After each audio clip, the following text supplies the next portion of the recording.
Welcome to the Heart-Centered Entrepreneur Podcast. I want you to be rich. Yes, I want abundant financial success for your business. But I don't just care about your business making money. I care about you too. I want you to be rich in happiness, in the impact you make, in your relationships, and in how you give back. I'm Anna. I built my six-figure business as a side hustle while I was pregnant with my daughter in 2016.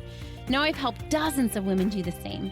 I'm here to help you build a profitable, heart-centered, fully booked business with the latest tips on sales and visibility, with proven mindset hacks, and sneak peeks behind the scenes with what's working right now in the online space and in my business.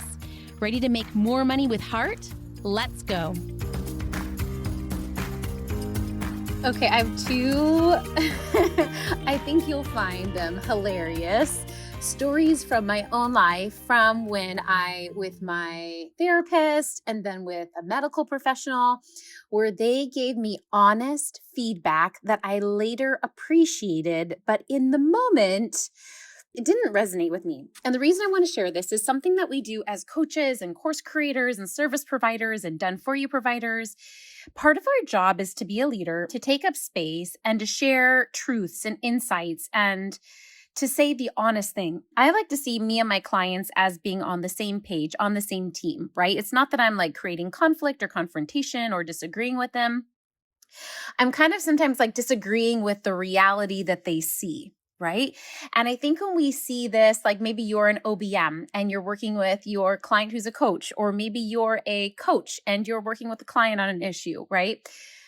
Part of our job and where we get to enjoy coaching and where we see our clients get better results is when we're able to use immediacy, which just means saying what we're thinking. Hey, I'm noticing this, or I wonder what would happen if this would happen.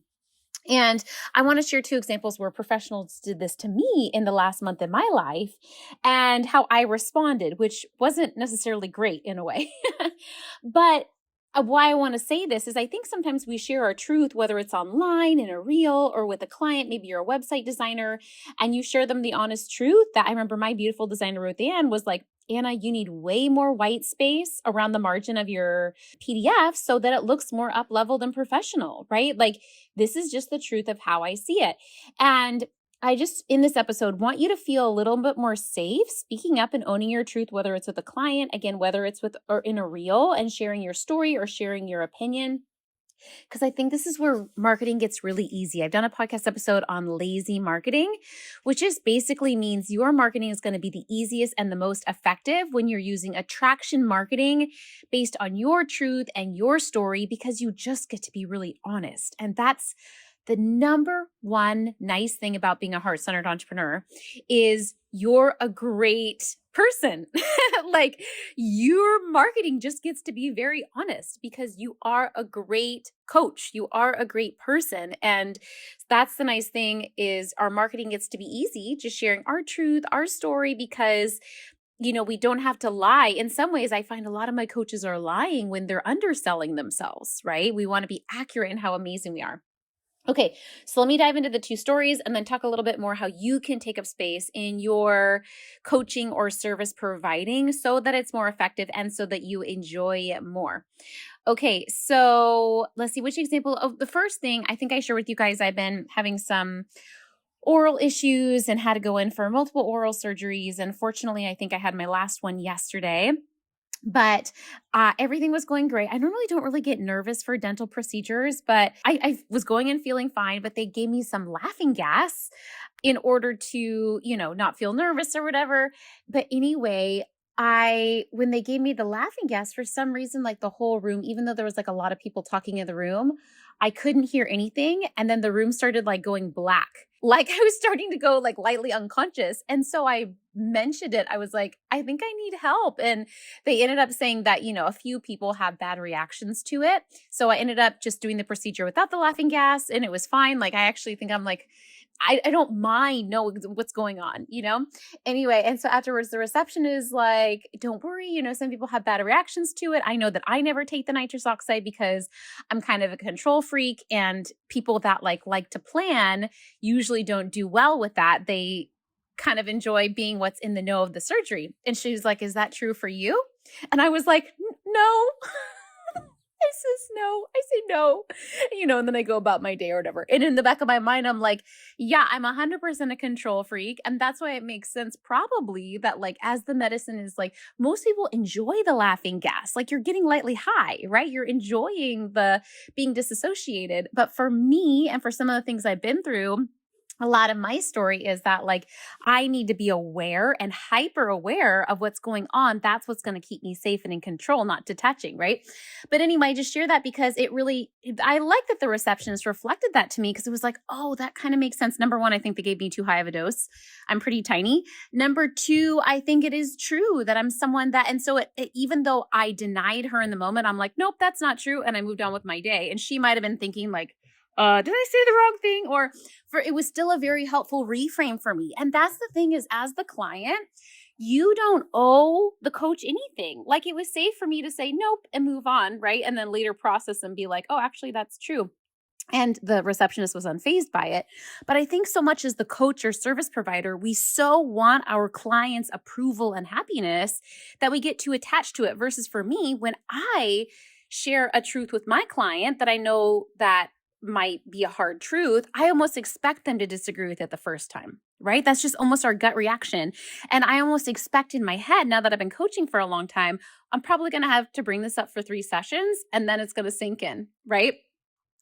And of course, I want my clients to be happy and get results. But at the end of the day, like, what's our job? It's not to make them short term happy, it's to make them a better long term human and get long term better results, which sometimes there's that discomfort on the way to it, right? Another example is my therapist recently, was sharing some stuff with him and he had said like, okay, a lot of my clients in that situation would feel like it's their fault. Did that feel true to you? And I was like, no, I didn't really feel like it was my fault. And then like later on in the session, like after I had been talking for 20 minutes, I'm like, oh, I can see how I'm really making it feel like it's my fault. And he's like, uh-huh. But he didn't argue with me. He just presented the truth. He let me disagree. We moved on. And then I came back around to it. Right. And that I think is very normal for us as a client to either disagree with something the first time and come around, or even never tell the professional that we came around. But that's okay. Like that's our job as the messy client is we can say no, we can disagree, and we need to feel safe to disagree, to not have to agree with the coach or emotionally caretake for the coach. And so I just want to talk about this dynamic because I think for me, it's really freeing as the coach, knowing like what is my job to say the truth that I see, and then to kind of leave it from there and be pretty detached from it and be comfortable with their discomfort. Be comfortable with your client disagreeing with you. If you grew up in a situation where confrontation was not allowed, or maybe there was a lot of volatile confrontation and it wasn't shown healthily, I think this can be hard to do.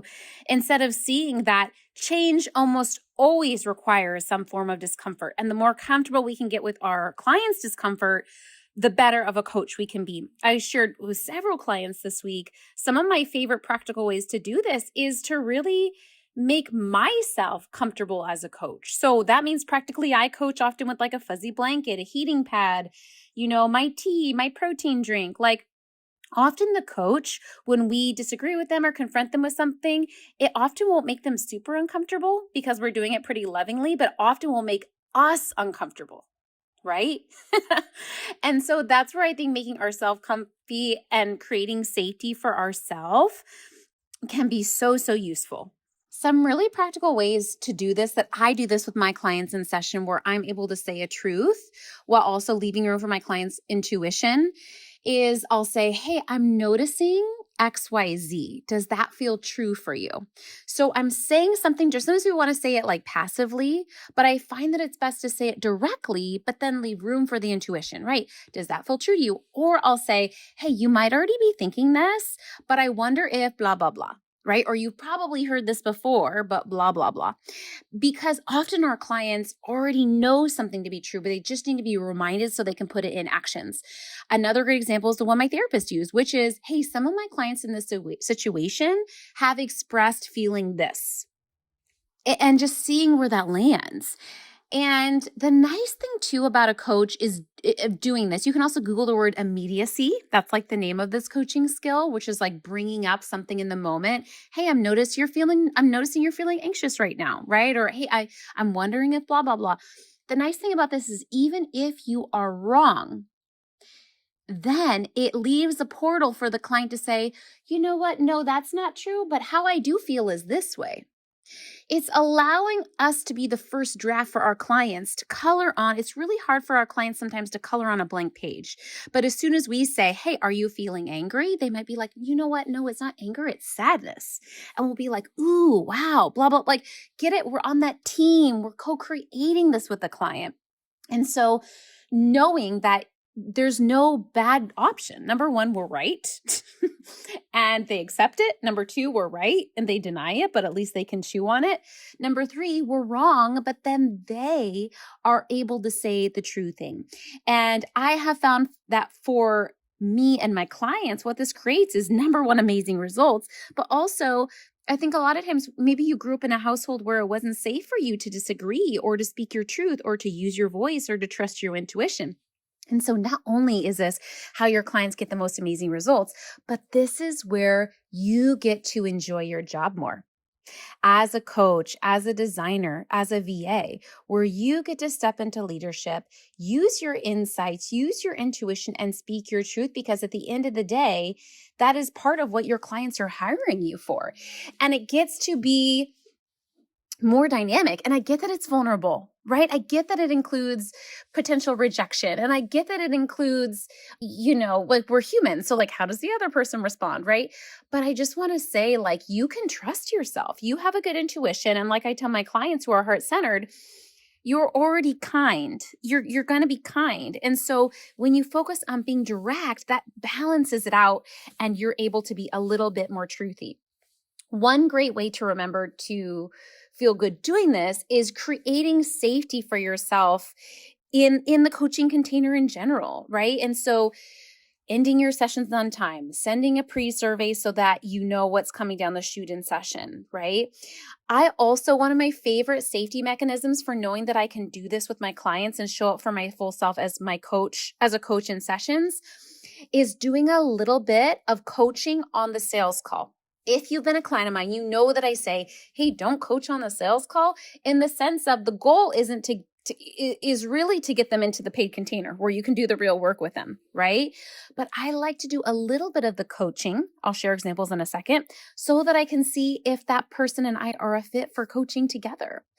Right. And so I love to, if there's an opportunity to share an insight like, hey, I noticed you said this. I'm wondering if that is true. Or, hey, have you ever thought about it this way? Or, hey, I see what you're saying. And I also see this truth to be true. What do you think? Seeing how they take feedback, seeing what does it look like for you to take up space even in that sales call? How do they respond to it? A healthy person is going to love that. Just like a boundary, ending your sales call on time. How does the client respond to that, right? Your best clients are going to love and appreciate your boundaries. Your best clients are going to love your honesty, are going to love your insights, are going to love you taking up space. And so really trusting yourself to do that early on. I also love doing this in my content. This is why I love sharing so much shiz about my story and my opinion online, because it really means by the time someone gets to me as a client, there's no surprises. Right? They're really seeing what they get up front. And so it's safe for you to show yourself, to show your heart at a new level in your free content, in your sales calls, so that people are drawn to you, right? Like people love you, like you're a great high integrity person, but also so that there's no surprises behind the scene. And you can trust yourself, you can release that imposter syndrome and really believe that you are an amazing coach. You have great insights, you have good things to say. It's safe for you to speak your truth, even if you change your mind tomorrow, even if you find a new truth tomorrow. Okay, hope this was helpful. I just wanted to bring this up because it's a theme I've been seeing for so many of my clients that I feel like have a block with. Maybe you want to make more money in your business, but you're also hesitant to sign clients. Maybe you've had a bad experience with some clients in the past, right? Maybe you haven't had great boundaries. Maybe you haven't had good leadership. And while there are, quote, bad clients, what I've seen time and time again is most people respond very well to leadership and boundaries. Most people respond really well to clear and direct communication. And so I believe we can change so much of our experience in our business, in our courses, in our coaching when we take up space, when we are demanding, when we are direct, when we have rules, when we have high prices. High prices are a part of having a boundary, right? You're saying, like, this is the amount with which I will feel open, loving energy to show up and over deliver for you as the coach, right? It's safe for you to have those boundaries. It's safe for you to use your voice. And I find that most people, like a lot of people are like, oh, so-and-so DM'd me, but they were supposed to be messaging me in Slack, right? Then I will just and then I'll say like, okay, what did you do? They're like, oh, I just messaged them back on DM, right? Instead of saying like, hey, I got this DM. Would you actually put this in Slack so I can make sure that I get it and have thoughtful time to reply to you? Redirect your clients. Don't be frustrated, right? It's not just about boundaries, but it's about boundary maintenance and doing it again, right? Like, hey, I saw you miss this invoice. Here it is again. Make sure you pay it. If you don't pay it in 3 days, then I'm going to have to remove you from the course, right? That's not mean. That's loving. It's loving for you to have those boundaries, for you to speak your mind, for you to say your truth, for you to take up space. This is when business starts getting easier for whatever model you have, whether you have a one-on-one model, whether you have a mastermind model, a group model. And I find so often people will switch either lead generation strategies or programs because they are not rising up as a leader and they're not setting boundaries. And this will make it so that you can make money and enjoy whatever platform you're on, whatever coaching revenue stream you have. I promise you. Okay, your homework is to email me back and tell me one boundary that you want to improve in your coaching or consulting or course business. And I also want you to email me back one piece of leadership, one way that you can own your voice and speak your truth more, whether it's on social media, with your clients in session, and trust that that's going to improve not just the results you get, but the happiness and fun and the lightness that you feel in your business too. Okay, if you want more of my vibe on running a coaching business, making 6 figures on a 3-day work week, please make sure you check out my free 20-minute on-demand workshop. Sign your next 5 coaching clients with one simple strategy. You're going to love what I share with you. In my program, I have a 12-week program, Get and Coach Your First Client Too, which will help you sign your first client. But I really feel like it's also the power play for coaches stuck at like 5K months that are looking to scale. And I talk about all this stuff. I outline, obviously, the first 6 weeks are how to get your marketing set so you can get coaching clients on repeat. But the second half really is so much of your coaching business boundaries, right? Like, how do you lead a first session? How do you create a flexible framework so that it's really clear with your clients what you do cover and what you don't cover, right? How do you handle sessions going over them? How do you set good boundaries? How do you send payment reminders? Like, these things are so essential. And I feel like I wish someone would have told me when I was starting my coaching business. It's not just about the marketing. It's not just about the coaching, but it's also about these practices and boundaries in your business that will allow you to enjoy it so much. And I feel like my business got 10 times more fun when I really stepped into myself as a leader in my business, as a CEO, and really creating that structure, especially when I wanted to work the 3-day work week. And the thing is, I feel like my clients only got better results because my business became more structured, more organized. They knew what to expect, right? It's not just more organized for you, but it's more organized for your clients too. Okay, sending you a big hug. Thanks for hanging out today. Please hit that subscribe button so you can make sure to stay updated anytime a new episode drops. And I would love for you to join me in my free Facebook community. It's called The Heart-Centered Entrepreneur. We discuss the podcast episodes. I regularly go live and do free trainings. And you may even meet your newest biz bestie. So you can join at heartcenteredcommunity.com. It's absolutely free, and I cannot wait to see you in there.